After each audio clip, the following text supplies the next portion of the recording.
When people hear the term nuclear family, people often visualize two parents and a couple of children. And when you think of a picture perfect family, that's also the image that people have in their head.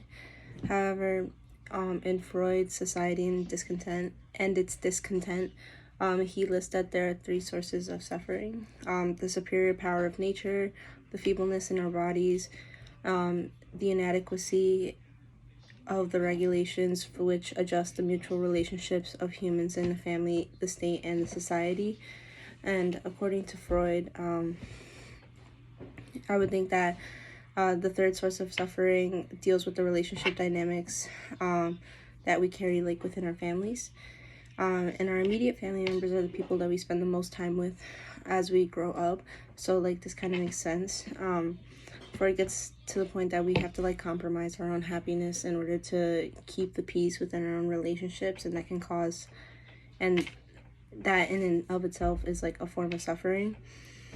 And people strive so hard to maintain the picture perfect family to look good within society that they don't take into account like the feelings of their children and offspring in general. So this can cause like suffering to the offspring, and the mentality of having however, like there are different like expectations for people who come from nuclear families versus people who come from like single parent households. And while Freud agrees that like we can like mitigate some of the suffering, everybody deals with suffering of some kind. In life, we also know that nothing is permanent, and throughout history, like family dynamics have evolved like greatly. And there was once a time where like women used to be like condemned in society for having children out of wedlock, whereas now women don't face like legal consequences. However, they do face some societal impacts. And during the time of the formation of the U.S. colonies, like men and women had to marry really young in order to like they had to marry young, and then they had to have kids ASAP, and it was necessary for survival, and they had to have as many kids as possible because like survival rates back in the day were not as high, and they needed help doing labor and chores around the house. And these children endured suffering as a result, physical, mental, and emotional suffering, because children often died young, and they witnessed their siblings dying, and they probably felt replaceable because of the fact that if they died, their parents could just have another kid. And just the lifestyle back then brought a lot of suffering, and some expectations expected from these children are like they just have to work hard and bring pride to their family, and move forward and work, and just work overall. So, and during the time of like the U.S. colonies, like there were laws like regarding intercourse. So like if you had sex outside of wedlock, it was fornication, and fornication often led to women getting pregnant. So they would be punished for having children and outside of like marriage, and these children often suffer too. So these children had no legal standing in society. They were often outcasted, so they had less opportunities to succeed, and they were just looked down upon in general.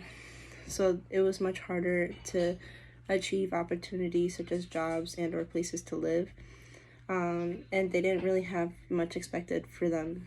They didn't really have a standing in society, so they weren't expected to go far. And Freud, like he would think that like since civilization is paradoxical, its purpose is to prevent suffering, and civilization is the largest source of suffering. So in order to get rid of this, like it's best for us to go back to like our primitive ways, so that things are just much more simple. And like suffering from our family only leads to suffering in other aspects. And with religious influence on the law back in the day, it increases the suffering of the child. And like nowadays it's not as bad, however, like children still carry their own sources of suffering, but mostly like mental and emotional suffering, because now children are like they sometimes have to live for their parents and do what their parents want them to do, even if it's not their goals in life. Since children who come from nuclear families now, they're expected to like, excel in life because they grew up living a normal lifestyle, and therefore they're expected to fit into a mold even if they may not actually be that way. Nowadays, I feel like a lot of children are realizing unhealthy family dynamics, and are and realizing that like sometimes just because you're staying together as a family doesn't mean that that's the happiest you can be.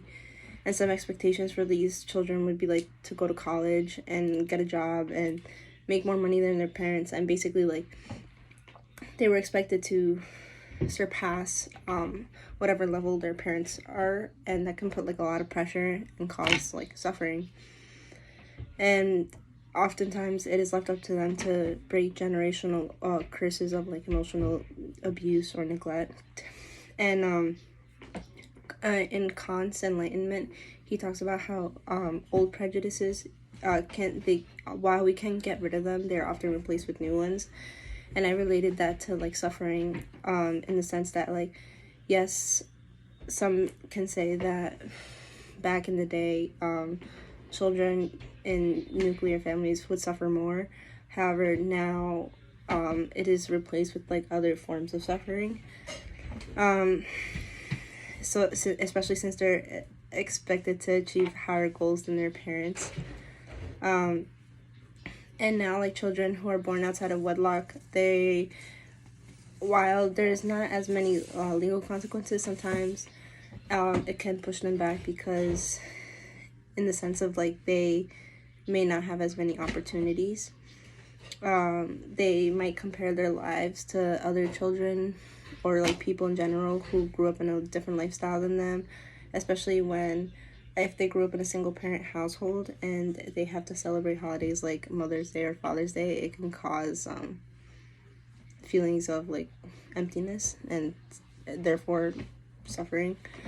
And while they're not outrightly outcasted, sometimes they're pitied by authority figures because of lack of stability. Therefore, that is another form of suffering, and some expectations of them is to overcome those hardships, to exemplify that family unit is not necessary to succeed, but this that ideal can put pressure on the person, therefore like causing suffering. And I believe that Kant would say that while things have gotten better because of luxuries in life, such as like less risk of like freezing or starving to death in the winter, a lot of illnesses aren't as deadly, and childbirth isn't as dangerous. Women are no longer really condemned for having birth out of wedlock, and society has matured to be like more accepting, like to have a more accepting mentality. There's still like suffering despite all those good things. And overall, like our society has like evolved greatly, but there's still as a society, like nuclear families have evolved greatly, but like now the suffering that we experience now is different than the suffering that they used to experience back in the day.